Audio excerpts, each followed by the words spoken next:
All right, switching gears to high school football. Several teams starting to separate in Week 7. McNeil, the latest to try and derail a strong Westwood team in 16-5A, but the Warriors remain steadfast. Quarterback Ben Johnson on the keeper wins the foot race to the corner, and then later it was the handoff to Ladines Anderson dancing his way to the end zone. Westwood wins 38-7 to improve to 7-0. More on them in just a second. Step for step with Westwood in district is Leander. After a rough start, the Lions looking to stay unbeaten in league play against Stony Point. Andres Barrera tucks it and runs for the touchdown. Tigers now left fighting for a playoff spot. Leander extending their lead here, calls on big Dylan Bauer to put it in the paint. Lions win 35-10. They will host Westwood in a couple weeks. Meantime, it's the middle of the pack duking it out. Georgetown hosting Pflugerville on Friday night. The Panthers have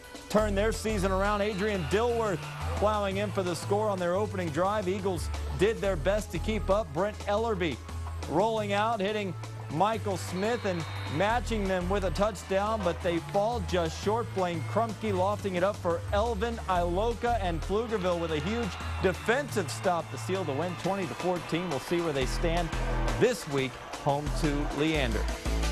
Now to 4A, where Lake Travis hasn't wavered in their quest for a 5th consecutive state title, hosting Vista Ridge last week and summoning another high-scoring affair. Baker Mayfield dumping it off to running back Sean Nixon, who picks his way down the sideline for 6. Mayfield also with a big hitter to Zach Austin that would set up another Nixon touchdown. Cavaliers on cruise control, 51-20 over the Rangers. They are 7-0, going to Rouse this week. Hendrickson trying to hold their spot atop 16-4A.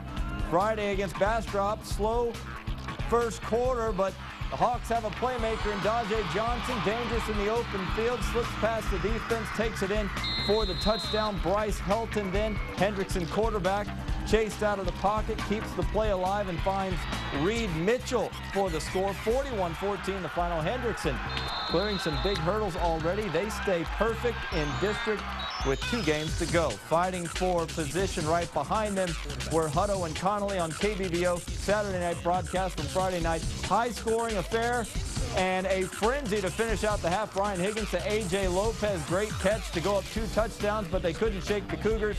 Day Payton answering a number of times to keep it close, but it was the Hippos capping off a key drive early in the second half with another score from Tay Howard, and it proved to be the difference. 35-29. Hutto hangs on to improve to 3-1 in district. Home to Elgin next. Connolly suffers its second loss.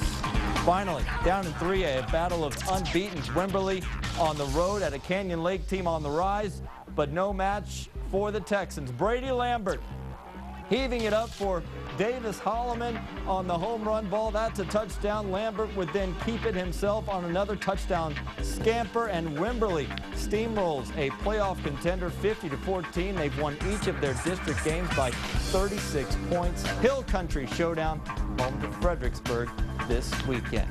Back to Westwood. They do have our Thursday night KBVO big game of the week this week against Georgetown at Round Rock's Reeves Stadium. Warriors trying to improve to 8-0 on the season.